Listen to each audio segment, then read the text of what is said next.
So we have a 545 RFE in this Jeep. Has a code for the transmission temp sender, which is internal of the solenoid pack on this transmission. Not wholly an uncommon problem either. So what we're going to do is we're going to drop the pan. We're going to service transmission. So new filters, new fluid. We're going to replace the solenoid pack. So that's what we're going to get to next. Alright, this is still draining. I've let it set for several minutes so far, but the RFE has two filters. This unit, the RFE, 545 RFE, used in many vehicles by Chrysler. Pretty much any truck, period, from about 2003 to current. 4.7, 5.7, some 3.7s. So a very common transmission. They've configured it several different ways, just based on the model year, because it started out as a 4-speed, then went to a 5-speed. Some models have a 6-speed, and the transmission is all all the same from the 4-speed all the way up to the 6-speed. The difference is the programming that Chrysler uses in each of those different, I guess, quote-unquote models of this transmission. But you've got your regular pickup filter, which feeds valve body, all that stuff. This filter right here, this spin-on, filters everything coming out of the converter. So if your converter comes apart, that filter catches it before it makes it to the rest of the transmission. And we'll be modifying that a little bit, because that's got a little plastic threaded insert that's a pain in the butt, and we're going to replace it with a metal insert that stays with the transmission after that. But we got to drop this valve body down so we can get to the solenoid pack and get it replaced. All right, to get this main filter off, takes a Torx T25. Single screw holds it on.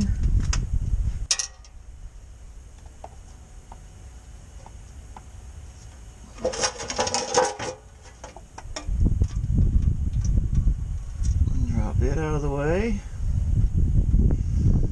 Now I'm using the transmission pan as a drain pan right now, so I don't know if you want to use that as a little hack or not, but it is something you can do.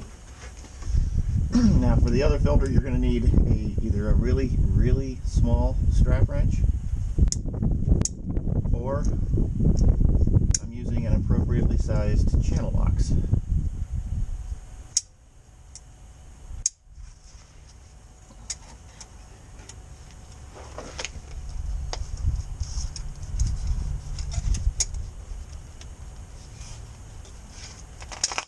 Loose. And we just spin it out.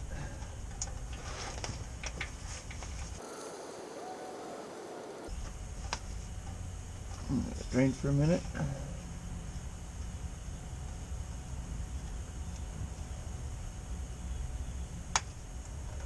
Take it the rest of the way. And you see there, we've got that insert that goes in there. We're going to take that out of the new filter and replace it with a metal one that will stay up in the transmission. It will make future servicing easier. After that, we've got some 10mm head bolts that need to come out to drop this valve body out. But before we get that out, we've got to get the solenoid pack unplugged. And it is up in this hole here between the drive shaft and the body. That's going to be fun to get out, so I'll do my best to try to video that, but I can't make any guarantees there.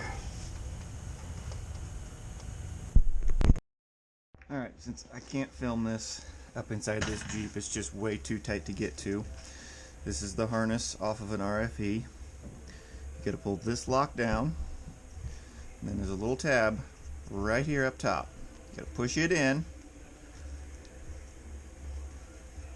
Push it in so you can pull this down.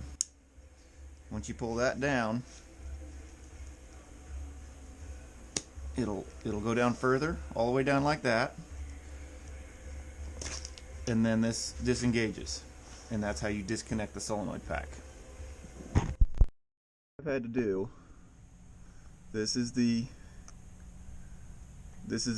gray lock I showed you just a minute ago. I had to take a pick with a funky angle like that so I could get behind it and push the lock back so I could get this down. So once you do that, then you can push it all the way down, and now it'll pop right off.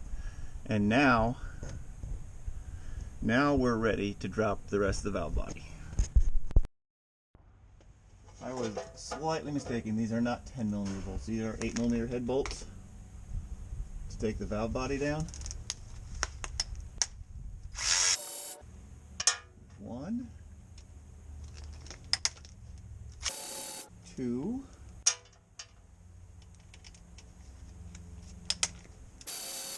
3,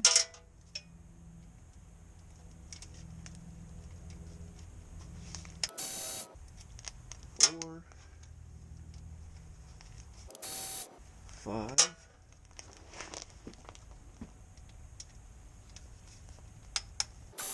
6.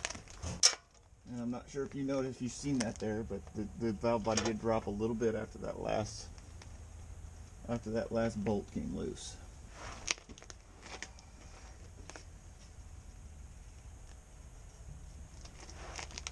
So now what's holding it up there is the rubber seal on the solenoid pack itself.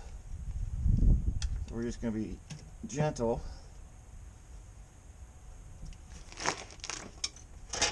Try not to make a huge mess.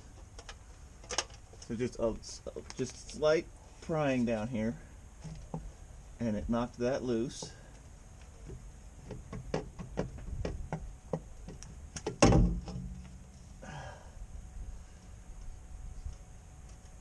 And there's our valve body. Valve body is down.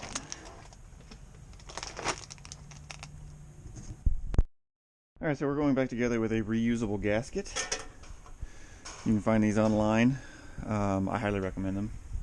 I use them in almost everything I do. So, nothing wrong with a cork gasket, a rubber gasket, or even a silicone bead around it. I just prefer the reusable gaskets due to their convenience, especially if you take the pan back down for any reason. So in conclusion, with the RFE solenoid pack, it is something you can do at home, but you're going to have to evaluate how you feel, what your skills are, because you can do it at home.